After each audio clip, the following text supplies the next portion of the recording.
करते हैं बेटा क्वेश्चन नंबर सेकंड। और यहाँ पर क्या कह रहा है, पहले क्वेश्चन को ध्यान से रीड करना। कह रहा है कि represent the following situation in the form of quadratic equation. Quadratic equation में आपको ऑलरेडी बता चुका हूँ, ठीक है।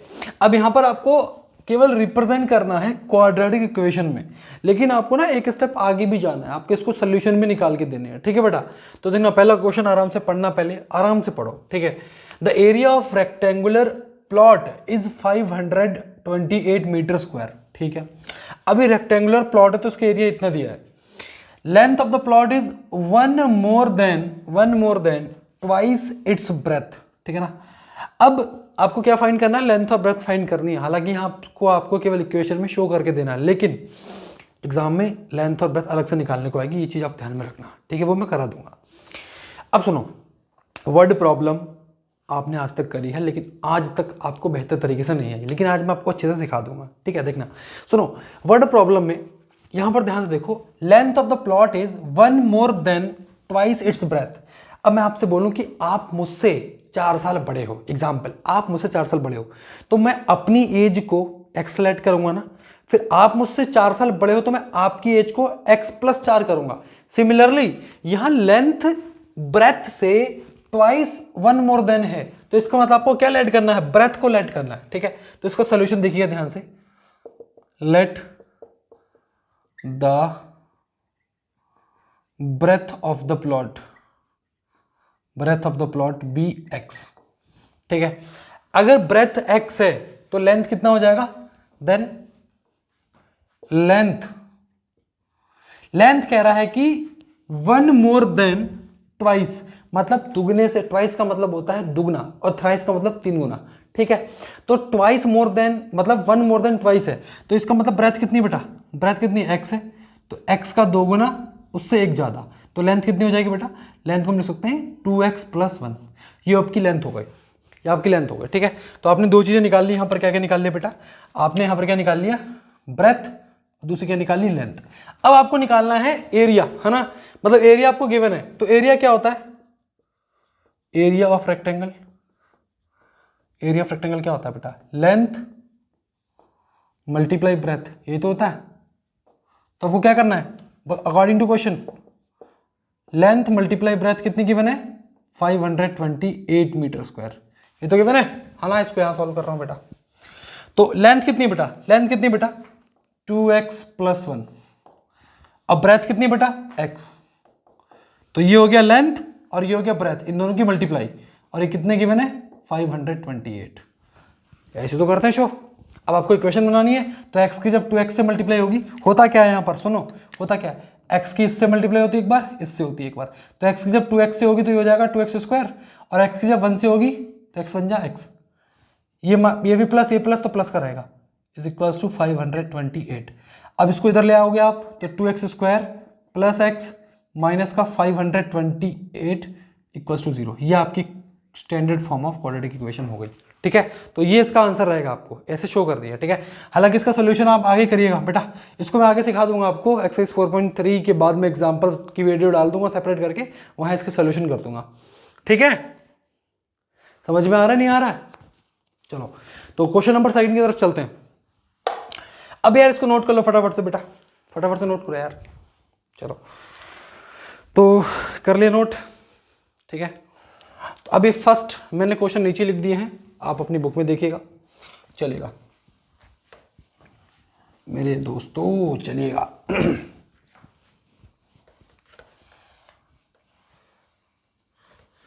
सीख लो, फिर खुद से करो एक बार, तभी कर पाओगे, वरना तो तुम जैसे हो वैसे ही रह जाओगे, ठीक है। सेकंड क्वेश्चन देखने ध्यान से, द प्रोडक्ट मतलब मल्टीप्लाई है ना, product of 2 consecutive positive integer. अब मैंने आपको समझाया था, ये आपको कॉन्सेप्ट में पहले ही समझा चुका हूं, सोल्यूशन नंबर 2 है ना, मतलब इसके कॉन्सेप्ट पहले सिखा चुका हूं। दोनों का जो प्रोडक्ट है वो 306 है, we need to find integers. अब सुनो, मैंने आपको बोला था कि 2 पॉजिटिव इंटीजर, जैसे मैं एग्जांपल लेता हूं 3 और 4, ये कॉन्सेक्यूटिव में लगातार है। अब यहाँ पे देखो 4 को कैसे लिख सकते हो, 3+1 लिख सकते हो। तो यहाँ होता क्या है ऐसे क्वेश्चंस में, जहां पर पॉजिटिव कॉन्सेक्यूटिव इंटीजर्स वाली बात हो, तो यहां पर आपको इंटीजर लेट करने हैं, let the first integer be x, ठीक है। तो सेकंड क्या हो जाएगा, सेकंड भी एक्स प्लस वन, है ना, ठीक है ना। तो product of both, product of both तो निकाल लीजिए, पहला एक्स है, दूसरा एक्स प्लस वन है, और बराबर किसके बेटा, किसके बराबर है, 306 के, यहाँ लिख दो 306, ठीक है। अब यहाँ मल्टीप्लाई करनी है, तो जब x की x से मल्टीप्लाई होगी तो एक्स स्क्वायर हो जाएगा, x की 1 से होगी तो x वन जा 1 हो जाएगा, ये प्लस तो ये भी प्लस, ठीक है। उसके बाद इक्वल्स टू 306, ठीक है। तो ये हो जाएगा एक्स स्क्वायर प्लस एक्स, ये इधर आएगा तो माइनस का 306 बराबर 0। ये आपकी बन गई क्या, क्वाड्रेटिक। ये आपकी बन गई क्या, क्वाड्रेटिक। समझ में आ रहा, नहीं आ रहा, नहीं आ रहा, कोई बात नहीं, मेहनत करो भाई, ठीक है जी, बड़े आगे हैं भाई बच्चों, चलेगा, आपको समझ में आ गया होगा आई होप, है ना।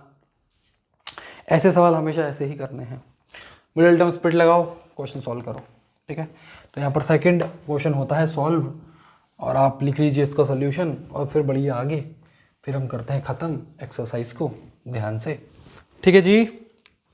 बच्चों बोल दो फटाफट यार, तुम्हें समझ में आ रहा कि नहीं आ रहा है भाई। चलो क्वेश्चन नंबर 3 क्या कह रहा है कि रोहन्स मदर, जो रोहन की मम्मी है, वो 26 साल बड़ी हैं रोहन से, ठीक है। Rohan's mother is 26 year older than him, मतलब रोहन की मम्मी उससे 26 साल बड़ी है, ठीक है।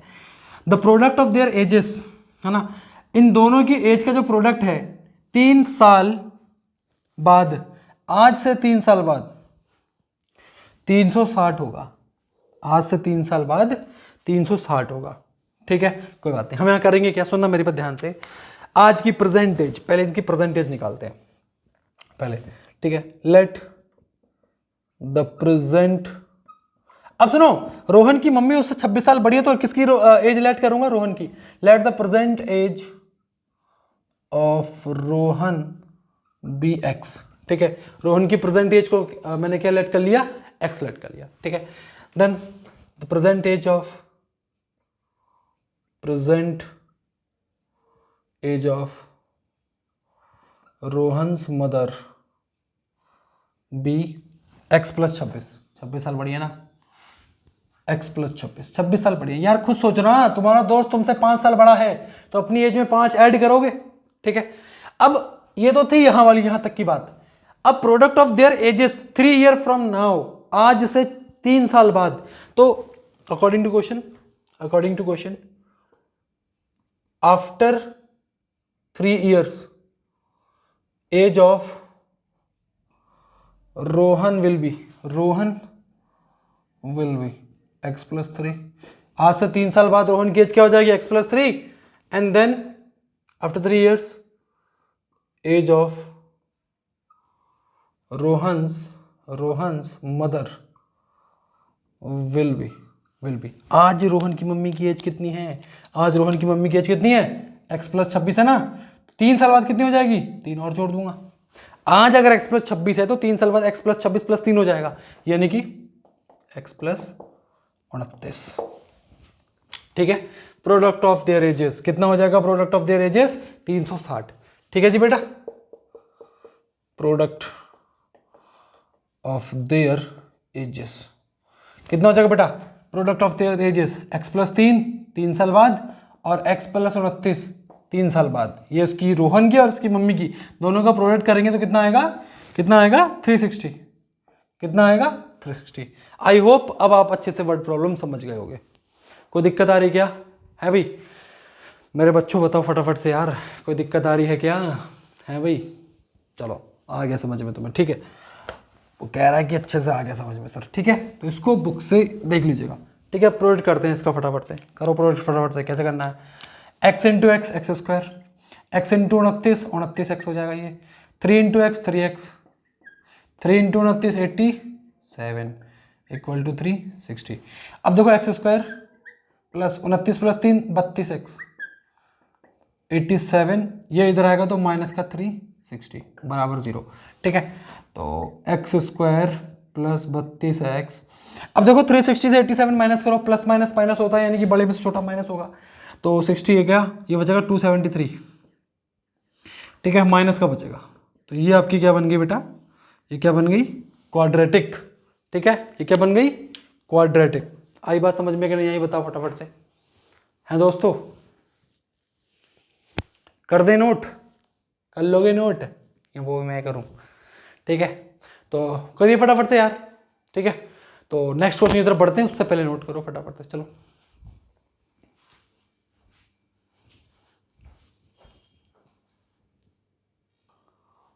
तो इस क्वेश्चन को देखना यार, बहुत प्यार से इसको पहले रीड करना।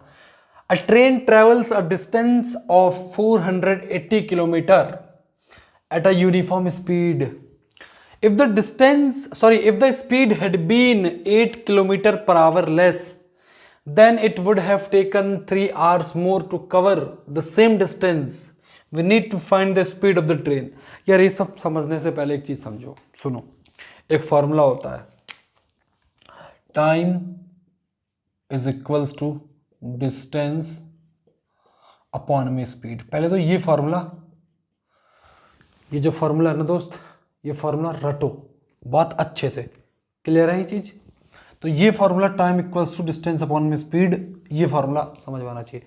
अब क्वेश्चन का मतलब समझना। एक ट्रेन है वो 480 किलोमीटर स्पीड, मतलब दूरी है, उसको तय करती है इक्वल स्पीड से।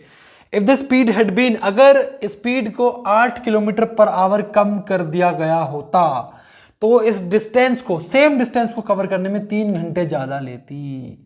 ठीक है, अब यहां पर आपको स्पीड निकालनी है, तो इसका मतलब आपने स्पीड में फोकस करना है। ठीक है, तो सुनना मेरी बात ध्यान से, पहले इसको ध्यान से, पहले क्वाड्रेटिक बनाते हैं, वो सब तो निकाल लेंगे, क्वाड्रेटिक बनना दिक्कत है। अब यहां अगर मैं बोलूं let speed be S and time be T. अब सुनो, अब यहां दिक्कत है कि जो क्वाड्रेटिक होती है ना मेरे बच्चों, क्वाड्रेटिक हमेशा एक सिंगल वेरिएबल के साथ चलती है। यहां दो वेरिएबल हो जाएंगे, तो हम 2 वेरिएबल को एक ही वेरिएबल जैसा बनाएंगे। ठीक है, तो आराम समझना। अब अगर मैं डिस्टेंस की बात करूं तो डिस्टेंस कितनी है? 480। तो अगर इस फॉर्मूले में लगा दूं मैं, तो t is equals to T time हो गया, डिस्टेंस 480 हो गया, और अपॉन में स्पीड आपकी एस हो गई। ये तो आपका आ गया according to question, according to question. But if speed had been 8 kilometer per hour less than speed was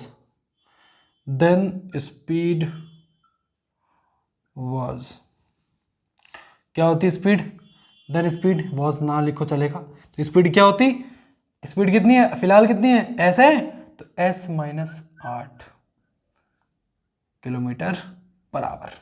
ठीक है, फिलहाल प्रेजेंट इतनी है, पहले कितनी होती? S minus 8। ठीक है, देन टाइम कितना होता? फिलहाल टाइम कितना है? टी, तो उस समय टाइम कितना होता? टी प्लस 3, 3 घंटे ज्यादा होती। ठीक है ना, टी प्लस 3 आवर्स। ठीक है, तो अब हम इसको फॉर्मूले में करते हैं पुट, है ना। तो अब क्या करो, फॉर्मूले में पुट कर लो, है ना। तो फॉर्मूला क्या है आपका? Time is equals to distance upon speed. कुछ बच्चे यहां कंफ्यूज होंगे, यार ये कहां से बना दिया बेटा? ये पहली लाइन से बनाया है, पहली लाइन से। टाइम मतलब जो ट्रेन है उसने ट्रेवल करा है 480 किलोमीटर का डिस्टेंस, तो उस डिस्टेंस में स्पीड कितनी रही होगी? एस। टाइम कितना रहा होगा? टी रहा होगा। बस अब मैंने चेंज कर लिया है, तो अब टाइम कितना हो गया बेटा? अब टाइम कितना हो गया? तो अब बोलोगे सर टाइम तो अब हो गया टी प्लस 3। कितना हो गया? T plus 3। डिस्टेंस कितना हो गया? डिस्टेंस तो सेम रहेगा। स्पीड कितनी होगी बेटा? स्पीड कितनी होगी? S minus 8। ठीक है जी, तो अब यहां हम जब क्या करेंगे, क्रॉस मल्टीप्लाई करेंगे। क्या करेंगे बेटा? जब हम क्रॉस मल्टीप्लाई करेंगे यहां पर इसकी, तो ये आपका हो जाएगा T plus 3 multiply S minus 8 equals to 480। ठीक है जी, क्या 480 डन है बेटा यहां तक? अब देखो जब इसकी मल्टीप्लाई करेंगे हम यहां पर, तो एस इंटू टी क्या हो जाएगा? S T. एस इंटू 3 क्या हो जाएगा? 3s। फिर माइनस 8 इंटू टी क्या हो जाएगा? माइनस का 8t। और माइनस का 8 इंटू 3 क्या हो जाएगा? माइनस का 24 बराबर 480। ठीक है। अब दिक्कत क्या आ रही है यहाँ पर, दिक्कत ये आ रही है बेटा कि यहाँ पर दो वेरिएबल हो गए, लेकिन हमको निकालनी क्या है, केवल स्पीड। तो हमको केवल एस रखना है, टी की जरूरत नहीं है, तो हम टी की वैल्यू पुट करेंगे, है ना। तो putting value of T, T की वैल्यू क्या है, टी की वैल्यू क्या है, टी की वैल्यू है 480 बटा एस। तो एस इंटू 480 बटा एस, क्योंकि यहाँ से हमने वैल्यू पुट करी है, plus 3 into S minus 8 into T की वैल्यू कितनी है 480 बटे एस माइनस 24 बराबर 480। कंफ्यूज नहीं होना है बिल्कुल, एक एक स्टेप अच्छे से करना है, ठीक है। यहाँ तक समझ में आ रहा है, दिख रहा है यहाँ तक, दिख रहा है बेटा यहाँ तक, ठीक है। चलो तो यहाँ तक हो गया है भाई, इसको इरेज कर दूँ ऊपर से, क्वेश्चन को इरेज कर दूँ क्या, बताओ मुझे फटाफट से, क्वेश्चन को इरेज कर दूँ क्या। चलो अच्छे से समझो, अच्छे से करना है सब कुछ, ठीक है बेटा, डन है। आप बोलेंगे यस सर यहाँ तो कोई परेशानी नहीं है। तो अब देखो ध्यान से, एस से एस कैंसिल आउट हो गया, ठीक है, एस से एस कैंसिल आउट हो गया, बचा क्या 480 प्लस 3s माइनस 8 0 ज़ा 0, 8 8 ज़ा 64, 4 बचा 8 सॉरी 6 बचा, ये हो गया 38, और ये एस अपॉन में रहेगा इसके, ठीक है, माइनस 24 बराबर 480, ठीक है यहाँ तक। अब हम करेंगे क्या, अब देखो यहाँ पर अपॉन में 1 है, यहाँ अपॉन में 1 है, यहाँ अपॉन में 1 है, और इधर भी अपॉन में 1 है। तो देखो इक्वल के इधर हम एस क्या ले लेंगे, एलसीएम ले लेंगे, इक्वल के इधर एस क्या ले लेंगे, एलसीएम ले लेंगे, ठीक है। तो एस एलसीएम ले लिया हमने, तो यहाँ आ जाएगा 480s, क्योंकि यहाँ 1 है ना, तो 1 इंटू एस, एस तो एस की मल्टीप्लाई ऊपर हो जाएगी, प्लस यहाँ एस के ऊपर मल्टीप्लाई होगी तो ये हो जाएगा 3s स्क्वायर, माइनस यहाँ एस है, यहाँ भी एस है, तो कोई मतलब नहीं मिलता मल्टीप्लाई करने का, माइनस यहाँ 1 है तो एस की मल्टीप्लाई ऊपर हो जाएगी, इक्वल टू 480। अब होगा क्या यहाँ पर क्रॉस मल्टीप्लाई, इसकी मल्टीप्लाई हो जाएगी, इसकी मल्टीप्लाई यहाँ, तो क्या क्या बचेगा आपका। अब देखो 24s है, ये 480s है, तो यहाँ पर होगा क्या 24s, ठीक है, ठीक है जी, 480 में से इतने माइनस करोगे तो बचेगा 456s, ठीक है। उसके बाद 3s स्क्वायर, उसके बाद माइनस का 3840 इज इक्वल्स टू, इसकी यहाँ जब मल्टीप्लाई हो जाएगी तो ये हो जाएगा 480s, ठीक है बच्चे, यहाँ तक कोई दिक्कत आ रही है देखो, ठीक है। तो थोड़ा सा लॉजिकली समझना है। अब देखो आप सीक्वेंस लगा दो, 3s स्क्वायर प्लस का 456s माइनस ये 480 इधर आएगा तो माइनस का 480 हो जाएगा, और माइनस का 3840 इक्वल्स टू 0, ठीक है। अब देखो ये दोनों एस वाले हैं, तो इसको आप सॉल्व करेंगे, 480 में से 456 माइनस करेंगे तो बचेगा 24, है ना, कितना बचेगा 24, माइनस का 24s माइनस का 3840 इक्वल्स टू 0, ठीक है। यहाँ तक हो गया सॉल्व, थोड़ा सा समझना पड़ेगा। अब देखो यहाँ 3 क्या ले लो, कॉमन ले लो, तो जब 3 कॉमन ले लोगे तो S square minus 8s minus 3 12 36, यहाँ 2 4 बचा तो 8 हो जाएगा ये, इक्वल टू 0। तो जो आपकी इक्वेशन बनेगी, जो इक्वेशन बनेगी आपकी, इसको भी मिटा रहा हूँ बेटा, इसको भी मिटा रहा हूँ, ये 3 वहाँ चले जाएगा, अपॉन में 3 0 हो जाएगा वो, तो S square minus 8s minus 1280 बराबर 0। तो ये आपकी इक्वेशन बन गई। अब इसको आप सॉल्व कर सकते हैं दो मेथड से, मिडिल टर्म स्प्लिट मेथड से, है ना, जो आपको उन्होंने सिखा दिया है, और क्वाड्रेटिक से भी कर सकते हैं, पॉलिनोमियल में ऑलरेडी हम सीख चुके हैं, ठीक है। तो इसको सॉल्व करिए, ये जितने भी मैंने चारों के 4 क्वेश्चन करवाए ना बेटा, इसको कर लीजिएगा एक बार खुद से, ठीक है। तो बहुत बहुत शुक्रिया आप लोगों का, आप हमसे जुड़े रहते हैं और अच्छी प्रैक्टिस करते रहते हैं। और इसके बाद हम 4.2 जो कि बहुत इंपॉर्टेंट एक्सरसाइज है और ज़बरदस्त एक्सरसाइज होने वाली है, मज़ा आएगा करने में, देन हम चैप्टर जो है हमारा कंप्लीट करेंगे, ठीक है। थैंक यू सो मच बच्चों जुड़े रहने के लिए, पसंद